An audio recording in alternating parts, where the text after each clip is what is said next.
കാരണം ഈ പറയുന്ന ആളുകളുടെ ഉമ്മാൻ്റെ നിക്കാഹിന് മുമ്പ് നമ്മളിതിലുണ്ടായിരുന്നു. അന്ന് ഇവരുടെ ഉമ്മാൻ്റെ നിക്കാഹ് കഴിഞ്ഞിട്ടില്ലെന്നർത്ഥം. ഉമ്മാൻ്റെ നിക്കാഹ് കഴിഞ്ഞിട്ടാണല്ലോ പിന്നെ അവർ ജനിക്കുക. അതുകൊണ്ട് അസ്സലാമു അലൈക്കും വറഹമത്തുള്ള. ഇത് അബ്ദുറഹ്മാൻ കല്ലായി. ഇദ്ദേഹം ഷജറ നേതാക്കൾക്കെതിരെ, അതായത് ചാലാരി സമസ്തയിലെ പണ്ഡിത വിഭാഗമാകുന്ന ഷജറ എന്ന് പറയുന്ന വിഭാഗത്തിനെതിരെ ശക്തമായി സംസാരിക്കുകയാണിത്. അവരെ വീട്ടുകാർ ഉമ്മാൻ്റെ നിക്കാഹും ഒക്കെയാണ് പറയുന്നത്. തോന്നിയാസാണ് ഇത് പറയുന്നത് എന്നുള്ളത് ഇപ്പോൾ അവർക്ക് മനസ്സിലായിട്ടുണ്ടാവും. നമ്മളെ സംബന്ധിച്ചിടത്തോളം അബ്ദുറഹ്മാൻ കല്ലായി എന്ന് പറയുന്ന ആളുടെ പ്രഭാഷണം 1988 അന്ന് മുതൽ ഇന്ന് വരെ കേൾക്കാറുള്ളതാണ് ഞാൻ. അയാൾ വായ തുറന്നിട്ടുണ്ടെങ്കിൽ ഇജാതി വ്യക്തിഹത്യകളും തോന്നിയാസം തന്നെ പറയാറുള്ളൂ. മുഖ്യമന്ത്രിയുടെ മകളുമായി ബന്ധപ്പെട്ട് തോന്നിയാസം പറഞ്ഞത്, അവസാനം മാപ്പിരുന്നതൊക്കെ നമ്മൾ സോഷ്യൽ മീഡിയയിൽ കണ്ടതാണ്. ബഹുമാനരായ പണ്ഡിതന്മാരെ, ബഹുമാനപ്പെട്ട ഉള്ളാൾ സയ്യിദ് കുഞ്ഞിക്കോയ തങ്ങളെയും ബഹുമാനപ്പെട്ട സുൽത്താനുലമ എ പി ഉസ്താദിനെയും പണ്ഡിതന്മാരെയൊക്കെ ഇയാൾ അറക്കുന്ന ഭാഷയിലാണ് തോന്നിയാസം വിളിച്ചിരുന്നത്. അക്കാലത്തെ അത് തന്നെ പറയാറുള്ളത്. ഈ അടുത്ത കാലത്തും ചില ആളുകൾ ഇയാളുടെ തോന്നിയാസം കേട്ടിട്ട് പൊട്ടിച്ചിരിക്കുന്നത് അതിൻ്റെ ശ്രദ്ധയിൽപ്പെട്ടിരുന്നു.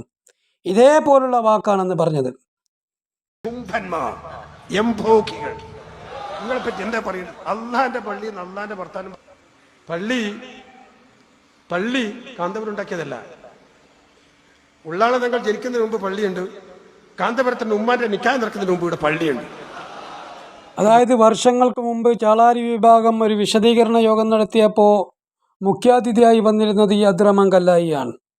അബ്ദുറഹ്മാൻ കല്ലായി അവിടെ വെച്ചിട്ട് പണ്ഡിതന്മാരെ പച്ചക്ക് തോന്നിയാസം വിളിക്കുകയും അവരുടെ ഉമ്മാക്കും നിക്കാഹും കാര്യങ്ങളൊക്കെ പറഞ്ഞപ്പോൾ അത് ആവേശത്തോടു കൂടി കുലുങ്ങി ചിരിക്കുകയായിരുന്നു നമ്മുടെ പണ്ഡിത വേഷധാരികളാകുന്ന ഇന്നത്തെ ഷജറകൾ. എന്നാൽ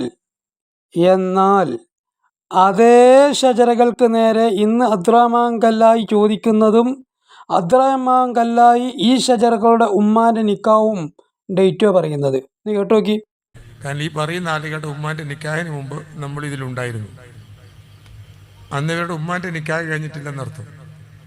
ഉമ്മാൻ്റെ നിക്കാഹ് കഴിഞ്ഞിട്ടാണല്ലോ പിന്നെ അവർ ജനിക്കുക. അതുകൊണ്ട് അമ്മാതിരി പീഞ്ഞ പെട്ടികളുടെ വർത്തമാനം ഞാൻ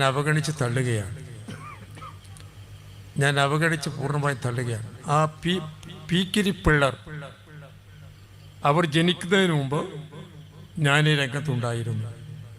അതായത് അബ്ദുറഹ്മാൻ കല്ലായി പറഞ്ഞുകൊണ്ടിരിക്കുന്നത് നാസർ ഫൈസി കൂടത്തായി, അമ്പലക്കടവ് ഫൈസി, അതുപോലെ മുസ്തഫ മുണ്ടുംപാറ ഇവരെപ്പോലെ ആളുകളൊക്കെ ജനിക്കുന്നതിന് മുമ്പ് എന്നല്ല, ഇവരൊക്കെ ഉമ്മാൻ്റെ നിക്കാഹിൻ്റെ മുമ്പ് തന്നെ ഞാൻ ഈ സമസ്തിയിലുണ്ടായിരുന്നു എന്ന് മാത്രമല്ല, കയ്യോട് ഉസ്താദ് ഇപ്പം ജീവിക്കുന്ന ആളല്ല, അയാളെ ബാപ്പയാണ് എന്നെ സുന്നത്ത് ജമാഅത്ത് പഠിപ്പിച്ചതെന്നും കൂടി ആ പ്രഭാഷണത്തിൽ അയാൾ പറയുന്നുണ്ട്. ഉമർ മുസ്ലിയാരല്ല, അവരുടെ പിതാവ് ഒരു മഹാനായ കോഴിയോട് ഉസ്താദ് ഉണ്ടായിരുന്നു. എൻ്റെ സമസ്ത കണ്ണൂർ ജില്ലയിൽ പഠിപ്പിക്കാൻ അവരായിരുന്നു. കേരളത്തിൽ പഠിപ്പിക്കാൻ ഷംസുൽ ഉലമയും കണ്യത്ത് ഉസ്താദുമായിരുന്നു. അപ്പം ഈ സംസാരത്തിൽ ഇപ്പം ജീവിച്ചിരിക്കുന്ന കയ്യോട് ഉമർ മുലയിൽ മഹാനല്ലാന്നും കൂടി അതിനർത്ഥം കിട്ടുന്നുണ്ടോ? ഒന്ന് ആലോചിച്ച് നോക്കി. ഏതായിരുന്നാലും ഇയാൾ പറയുന്നത്, ഇയാൾ ഇങ്ങനെ ഇതിലൊക്കെ നിൽക്കാൻ തുടങ്ങിയത് ഏകദേശം 17-18 വയസ്സിൻ്റെ ഇടയ്ക്കാണ്. 17-18 വയസ്സായ സമയത്താണ്. ഒരു 10-17 വയസ്സുള്ള കാലത്ത് തന്നെ ഞാൻ ഇത് തുടങ്ങിയതാണ്. അങ്ങനെ ഇയാൾ പണ്ഡിതന്മാരുടെ പച്ചമാംസം തിന്നുകയും അതുപോലെ വല്ല ഒച്ചയിൽ സംസാരിക്കുകയും ചെയ്തപ്പോൾ ചേളാരിക്കാരൻ എല്ലാ കാര്യങ്ങളും ഇവരെ തന്നെ അടിയേൽപ്പിച്ചു. അപ്പോൾ ഏകദേശം ഒരു 55 വർഷമായി അത് സുന്നത്ത് ജമാഅത്തും സമസ്തയും മഹല്ലും ഒക്കെ ആയിട്ടാണ്. അപ്പോൾ 55 കൊല്ലത്തോളം അബ്ദുറഹ്മാൻ കല്ലായിയെ കത്തിയും കൗത്തൊക്കെയാണ് ഏൽപ്പിച്ചപ്പോൾ എന്താ സംഭവിച്ചത്? ഒരു ദിവസം പത്രം നോക്കിയപ്പോണ്ട് അതിലൊരു വാർത്ത. ആ വാർത്ത ഇപ്പം എന്താണെന്നാണ് ഞാൻ പത്രം കാണിച്ച് എൻ്റെ അപ്പോൾ പറഞ്ഞാൽ മനസ്സിലാവും. മട്ടന്നൂർ ജുമാ മസ്ജിദ് നിർമ്മാണവുമായി ബന്ധപ്പെട്ട 5 കോടി രൂപയുടെ അഴിമതി നടത്തിയെന്ന കേസിൽ ലീഗ് നേതാവ് അബ്ദുറഹ്മാൻ കല്ലായിയുടെ അറസ്റ്റ് ഇന്ന് രേഖപ്പെടുത്തിയിട്ടുണ്ട്. 8 മണിക്കൂർ നീണ്ട ചോദ്യം ചെയ്യലിന് ശേഷമാണ് മുസ്ലിം ലീഗിന്റെ സംസ്ഥാന സെക്രട്ടറി കൂടിയായ അബ്ദുറഹ്മാൻ കല്ലായിയുടെ അറസ്റ്റ് പോലീസ് രേഖപ്പെടുത്തിയത്. ഈ കേസിൽ കോൺഗ്രസ് നേതാക്കളായ MC കുഞ്ഞഹമ്മദ് മാസ്റ്റർ, ഒപ്പം തന്നെ ലീഗ് നേതാവ് U മഹ്റൂഫ് എന്നിവരും അറസ്റ്റിലായിട്ടുണ്ട്. വഖഫ് ബോർഡിന്റെ അനുമതി ഇല്ലാതെ നടത്തിയ മട്ടന്നൂർ ജുമാ മസ്ജിദ് നിർമ്മാണത്തിൽ കോടികളുടെ വെട്ടിപ്പ് നടത്തി എന്നതാണ് കേസ്. അപ്പോൾ 50 കൊല്ലത്തെ സേവനമായിട്ട് മൂപ്പര് കണക്കാക്കിയത് ഇതൊക്കെ തന്നെയാണ്. ഒന്ന് രണ്ടൊന്നല്ല, 10 കോടിയോളാണുള്ളത്. 10 കോടി. എത്ര? 10 കോടി. അപ്പോൾ ഇതിനെ സംബന്ധിച്ച് ഇനിയിപ്പോൾ അബ്ദുറഹ്മാൻ കല്ലായിക്ക് വല്ലതും പറയാനുണ്ടോ എന്നും കൂടി നമുക്കൊന്ന് നോക്കാം. അതൊരു പുണ്യമാണ് എന്ന് മനസ്സിലാക്കിയിട്ടുണ്ട്. അതുകൊണ്ടാണ് അത് മുറുകെ പിടിച്ചത്. അപ്പോൾ ഇജാതി തട്ടിപ്പും വെട്ടിപ്പൊക്കെ ഒരു പുണ്യകർമ്മമാണെന്ന് മനസ്സിലാക്കിക്കൊണ്ടാണ് മൂപ്പര് അത് മുറുകെ പിടിച്ചത്. അതുകൊണ്ട് എൻ്റെ പൊന്നാര ഷജറകളെ നിങ്ങൾ അദ്ദേഹത്തിനെ ഉപദേശിക്കാൻ നിൽക്കണ്ട. കാരണം നിങ്ങളെപ്പോലത്തെ ആൾക്കാരെ സംബന്ധിച്ച് മൂപ്പര് പറയുന്നത് അതുകൊണ്ട് അമ്മാതിരി പീഞ്ഞപ്പെട്ടികളുടെ വർത്തമാനം ഞാൻ അവഗണിച്ച് തള്ളുകയാണ്. എങ്ങനെ ആരുടെ വർത്താനം നിങ്ങൾ ഒരിക്കൽ കൂടി പറഞ്ഞു കൊടുത്താണ്? ആരാണ് വർത്താനം?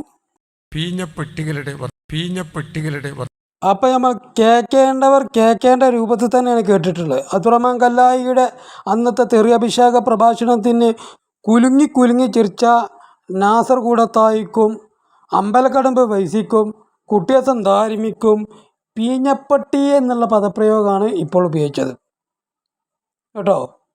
സത്യത്തിൽ മലർന്ന് കിടന്ന് തുപ്പരുത് പറഞ്ഞ ഇതുകൊണ്ടാണ്. തടയേണ്ട സമയത്ത് തടഞ്ഞിരുന്നെങ്കിൽ പൊന്നാരൻ്റെ ഹമീദ് ഫൈസി, പൊന്നാര നാസർ ഫൈസി, അതുപോലെ എൻ്റെ ദാരിമി ഇത് നിങ്ങൾക്ക് കേൾക്കില്ലായിരുന്നു. ഓല് കേട്ടിനും വലുതാപ്പം നിങ്ങൾ കേൾക്കുന്നത് കേട്ടോ. ഇനിയെങ്കിലും മലർന്ന് കിടന്ന് തുപ്പാതിരിക്കുന്നത് നല്ലതാണ്. ആരെങ്കിലൊക്കെ തെറിപ്രസംഗം നടക്കു വിചാരിച്ചുകൊണ്ട് നിങ്ങൾ പണ്ഡിതന്മാർ സംസാരിക്കേണ്ട വേദിയിലേക്ക് ഏഴാങ്കൂലികളെ വാടകയ്ക്ക് കൊടുത്തിട്ടുണ്ടെങ്കിൽ അവർക്ക് പണി ഇതന്നെ, തെറിയഭിഷേകമാണ്. അവരെ കിട്ടിയെങ്കിൽ നിങ്ങളെ പിടിച്ച് കടിക്കും. സ്വാഭാവികമാണ്. ആ കടിയാപ്പം നിങ്ങൾ കൊണ്ടത്.